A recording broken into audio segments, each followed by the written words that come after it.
Welcome to another episode of Roundtable Tuesday. We have Sabriyya with us and a couple of my favorite mamas. Today we're going to talk about what school has been like for their kids since COVID-19 and what are the plans in possibly returning to school. We'll also be talking about how to have conversations with your kids about racism. So I'll have everyone introduce themselves. Rebecca, you want to go first? Sure. I'm Rebecca. I have two little boys, John and Luke, and John is 7, Luke is 5, and I'm a nurse recruiter at Keck Medicine of USC. And Marlene? Hi, Marlene Jones. I have two sons. I have an 18-year-old Rasan, and I have Kai, who is 11 years old. And I'm a talent acquisition supervisor for USC Keck Medicine. And Sabriyya. Hey everybody, my name is Sabriyya. I don't have kids, but I did begin coaching at the age of 18, so literally like K through 30. And I'm currently a journalism major, so yeah, it's a little about me. And y'all know me, I'm Alyssa. I don't have kids. I worked previously teaching third graders in the past. I'm just really excited to learn from these mamas for the future. Well, thank you ladies for being here today. I'm really excited to get your expertise as mamas, as Alyssa said, especially right now with the fact that we're in a really unique position of having to work from home. If you could just start off by telling me a little bit about your kids. So John, the 7-year-old, just completed first grade, and then the little one was doing TK. So when COVID all happened, we transitioned to homeschooling, and it was definitely very intense because we had Zoom meetings and amongst both of them, like 3 to 4 times a day on top of my own meetings. So it was like we were all just busy all day. I will say they transitioned pretty well because they have each other. So they don't mention like missing their friends so much, but definitely a change where they aren't able to see their favorite teachers and whatnot. I just recently moved to Las Vegas, and so Clark County, they just kind of threw whatever they could throw together. It was very unorganized. We probably had a live meeting for an hour, one day a week, if that. The teachers were just like upside down. So it was very challenging, but we pushed through, and it's so sad because he's in 5th grade. So it was like he had to change schools, and then he got here for about a month, and then that happened. What instruction have you guys implemented for your kids that the school hasn't? Mainly for me, it's been Spanish and also some science stuff on the side. My boys are very intrigued by science. And then now with the whole BLM, we're definitely including that as well in our daily lives even more. Nice. How are you including Black Lives Matter into instruction? Like what kind of conversations are those like? Well, basically it's like a lot of books that we've been reading, and then they always have questions after they read a book. I actually have some here. So for example, we have stories for boys who dare to be different. And so, you know, a lot of the role models and mentors that kids learn about are typically, as for my kids that are mixed, they're typically Caucasian. And so this book is really neat because it shares all different types of boys or men leaders that are from different backgrounds. And so that's really neat. And then we also have their favorite book, which is We're All Wonders. And so it's a little boy who, you know, he's missing an eye. And at first he's like bullied. And then at the end he realizes that, you know, he's a wonder no matter what he looks like, just like everybody else is. They're all special and unique. So, you know, reading books like that with them, and then that stirs conversations. And then, you know, egging them on to continue to have those conversations with me. Mm-hmm. And Marlene, I know you said that one of your sons like graduated already. Are there some courses that he took while he was in school that you felt like, you know, he doesn't need? Definitely. And so with Kai, I try to instill more of like the life lessons at home, because a lot of what they learn in school is not that important. What I've realized with Kai coming home with a distant education, a lot of it was just repeat work. There were no new fundamentals learned. Most recently, I told him, I said, let's have Bible study and let's kind of read through some Bible stories. And he really likes it. And so he says, Mom, I downloaded the app, and so now my phone just reads the Bible to me. I'm like, well, I'd rather sit down with you and do it together. But, you know, however you can get it in, baby, get it in, you know? And then, you know, just things that are going on like Black Lives Matters, and saying, hey, what do you think about this? Can you go write me 2 paragraphs on who, what, why, you know, where, when, what's going on? And I'll just give him a subject and he'll just run with it. Because he's big enough to do that, obviously. He's almost 12, so he could research some of the stuff on his own and kind of come back and formalize his thoughts and share it with me. When did these conversations start? Did it happen naturally? Were there situations at school or with friends where the conversations about race started? Did you just know inherently, like, these are the conversations I'm going to have with my kids at some point? For me, it happened naturally. Our family's very diverse. So they've always had questions about, skin color or why does their Nona look a certain way. There was also an incident at school when they were really young where there was Caucasian boy that pointed out another boy's brown skin. And my older one, he came home and he's like, hey, so-and-so was saying that he has a brown face. And I was like, what do you think about that? How do you feel about that? And he was like, well, I don't know why he was saying that. And I'm like, yeah, I don't know why either, because his skin color is just like mine. And what do you think of mine? He's like, it's pretty. I'm like, exactly. We're all made different. And then, we bring in, our religious aspect to it about how God made us all the way we are and we're all very special. So I feel like we've always had those conversations super young. And then when there's incidents like that, then you definitely want to not sweep it under the rug and explain things to them right then and there and hear what they have to say about it. I've lived in Orange County the last 15 years, so obviously they're around a mixture of, ethnicities and races and things like that. Kids do come with a lot of questions. Even my 18-year-old will still have questions. Like 2 years ago, he was in 10th grade and they introduced the transgender bathrooms, and my son he didn't know. We'd never had that conversation before, and, so I was concerned, and it just came about naturally. And then with the times, like right now with everything that's going on, it came about naturally again for us to have those conversations. And I asked them, how do you feel about it? What do you think? My 12-year-old, he's very vocal. He likes to talk just like his mom. And so he'll say, like, I don't know why there's a difference, Mom. Like, that's not cool. Like, when he looks at the videos of like the police brutality, I have to have that conversation and say, this is what it's like if you get pulled over. You know what I mean? Right now you're a kid and they'll wave to you and it's cool. And then in like 2 more years where you change over into that young manhood, it's going to be different. They'll look at you like a Black adult and they will approach you differently. I've never been one to want to shelter them and keep the truth away from them. It's very scary when you think about them learning it from someone else or some other person's view, especially if it's not one that you share, Yeah.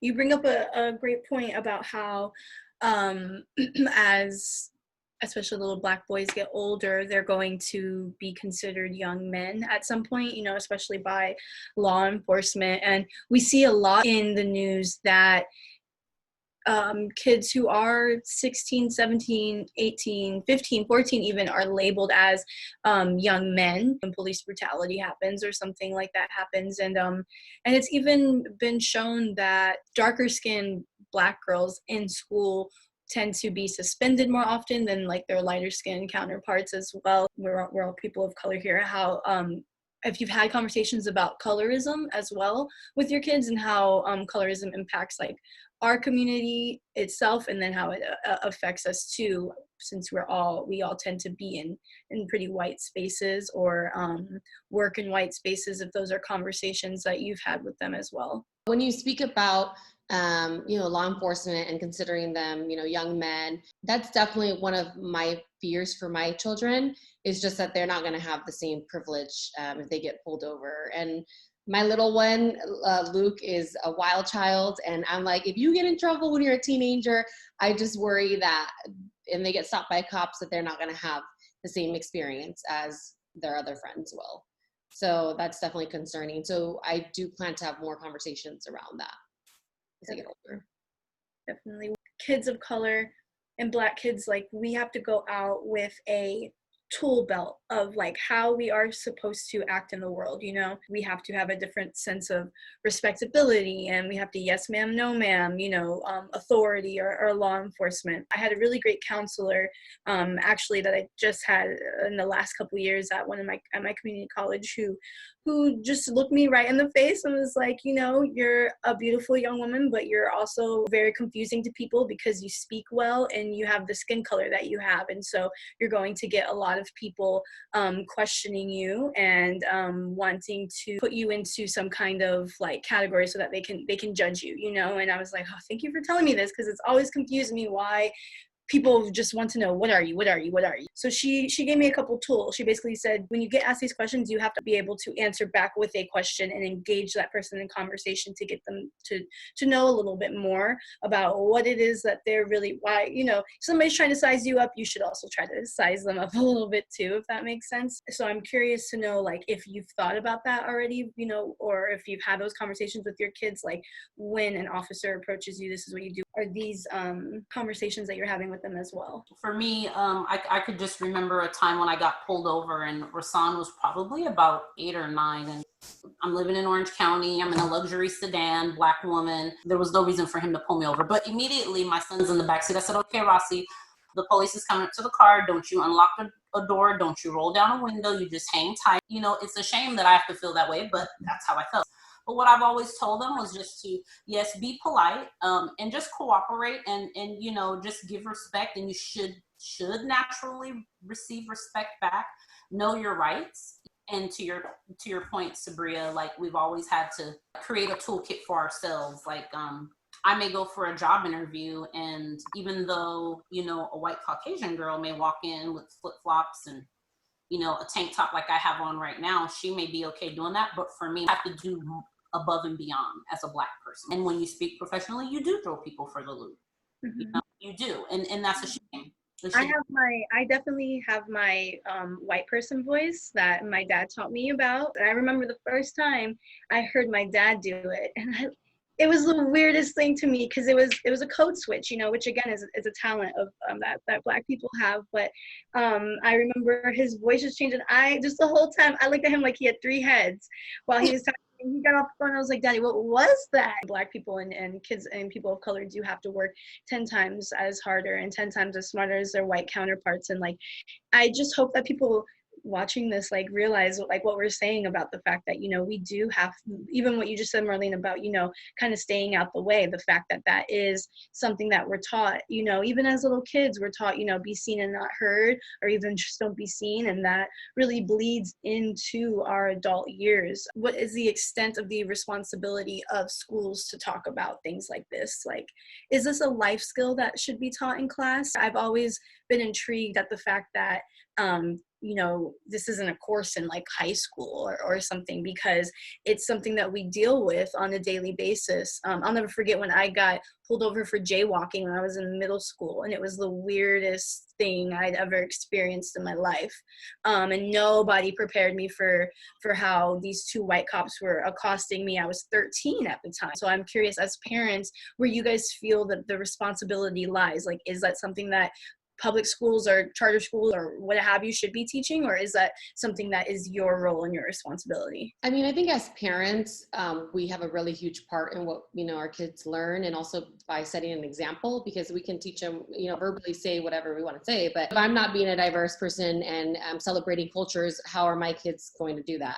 Mm-hmm. However, I do think that schools should have a part in that as well, because there is parents that don't speak about that to their kids. And so it'd be very helpful if schools had a course in that, kind of like taxes. Like, schools should teach people how to do their taxes. So, that's another course that should be added, I think. I think it primarily lies with the family structure and at home. But it would be helpful to have some talk of it in school, depending on where you live, and the socioeconomic impact and the diversity of that neighborhood that you live in. They might not be able to relate to that. And what's even available at the schools, depending in what area. Like in South Central LA, the kids do not have the programs that we have in Orange County and Pasadena and those areas. I think that primarily from home is where it should start. And to Rebecca's point, if they can at least, include some aspects of it, but I just don't know, how successful they would be based on where everybody came from. Yeah, you just reminded me of a time I was driving around with my cousins, and my cousin's car started to overheat. So we pulled over on the side of the freeway, and my dad was just working like maybe a mile down from the exit we were at. So I called him and said like, hey, the car's broken down. So he was like, all right, I'll be right there. My dad pulled up and was helping us call the tow truck and everything. A police officer pulled up as well. He beelined straight for my dad and asked him for his ID.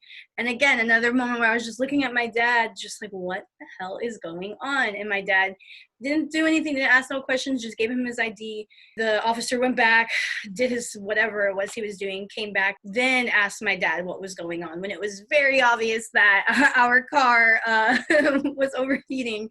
My dad told him what was going on, and then the police officer put down some flares, and my dad had already called the Caltrans. They were on their way, and as soon as the police officer put down the flares, the Caltrans started to come. Like, we had already handled it. The police didn't really have to stop. But afterwards, I was having a conversation with my dad about what happened. He was like, oh, he was checking to see if I had any warrants out for my arrest, or if I had a record even, which of course my dad didn't, which is why the police officer came right back and handed him his ID. And then asked him what was going on. That was an instance where my dad let me know, I didn't have to give him my ID. He didn't have any reason to take that from me. And my dad knew his rights, but my dad also knew that he was with his daughter and his 2 younger nieces. It's again that putting your nose down kind of thing, and knowing how you're supposed to react and respond in certain situations. And my dad responded like a G, because he is one.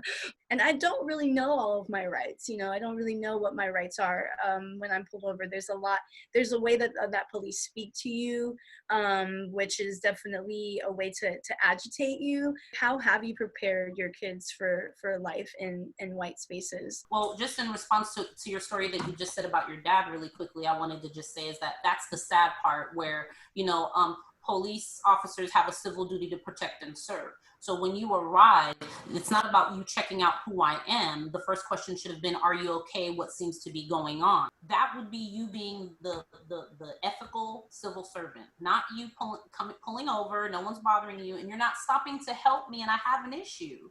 You're stopping me to question me about something in the left field, like what, you know what I mean? So with my son, my older son, it's very scary. After I had my first son, I cried and I just prayed and I said, God, I brought a black man into this world. This is so scary.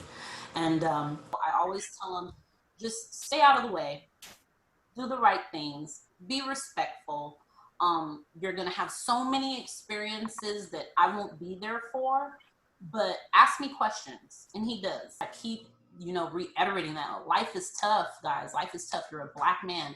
You cannot step out of your skin. And I think for black women, it's a little bit easier, and light complected black women as opposed to dark complected black women, but we're still not fairly and equally treated. So we're going to kind of switch gears back a little bit to the subject of school, what they've told you as far as how things are going to go, and also maybe really what you'd like to see from the schools. Like, what would be easier for you guys as parents who are working from home and having to kind of homeschool their kids? So my son's school has said that they plan, as of right now, and that things can change at any moment, but they do plan to resume in-person instruction starting in the fall. They do go to a private school, which has way less students. So like my little one only has like 10 kids in his class. So I do think it's possible to social distance. I am concerned about the social aspect for them and like psychological, just because it is like they're talking about having masks all day and their desks are going to be 6 feet apart. And at the playground, they didn't really specify, but it sounds like they're not going to be playing together. So I'm like, how is that even going to be possible? They did give an option for those parents that don't feel comfortable taking their kids into school to do it completely online. But I'm going to be a little selfish and send my kids, because I am going to have a baby in September, and I can't imagine like recovering from delivery and schooling both kids with all those Zoom calls like a crazy person. So I, for now, am I plan to send them back unless something like really terrible and the way that they're going to do it is going to come out. Like, we'll see. For me, they have not updated us on how they plan for the fall. I went ahead and researched some online charter schools because I want to kind of wait it out and see what's going to happen up until the end of the year. Yeah. But one of them is 100% online, and the other one is they would attend 3 days online and 2 days out of the week. So I would like the blend more than just having him at home, because I really worry about the social aspect of things. That can't be good for anyone. You know what I mean? Because even that isolation itself is damaging, I think, We're in such a precarious situation right now where, like, federally, the government isn't really doing much to give any real concrete solution on what to do about educating our kids. I do hope that we can start to forge new life skills out of this. What your rights are definitely needs to be taught in school. Even like meditation, I feel like should be taught in school, centering yourself. My hope, which is a little idealistic, is that this transition that we're going through really starts to allow more of these things being taught in class, and that maybe our government, sees that a little bit, because we have to completely reimagine and revisit what education means in America and how that education is going to be implemented. Because I know that home ec and woodshop, we didn't have the classes, we didn't have the teachers, but the buildings were just sitting there collecting dust. So that, and Alyssa's nodding because we went to the same high school. So we remember a lot of what's being taught, we're starting to learn isn't really the truth, unfortunately, especially in our history books. But I really appreciate both of you guys for dedicating your time to talking about this. I hope it was also a little bit cathartic for you as well, you know what I mean, because you have had to work from home while homeschooling your kids, essentially. 2020 came in with a bang to humble us all. Seriously, thank you, ladies, Marlene and Rebecca, so much for offering your time and for raising young men in this world. And like you said, it can be really scary, but it can also be extremely, extremely rewarding. So keep doing your thing, mamas. We appreciate you. Yes, just to add on what Sabriyya said, thank you guys so much. I didn't say much of this. I was just absorbing and learning and just thinking about when I'm a parent in the future, what that's going to be like growing up. I don't remember having too much of these conversations, so definitely it should be in school, because that's a place to start if you're not already doing that with your parents. So I really, really appreciate you guys making the time to come out and sharing everything. There's so much that I learned. I hope that everyone else watching, has also been learning. And if you have any questions, comment below. Other than that, thank you, ladies. Have a good rest of your day. Thank you. Hi, ladies. Bye, guys.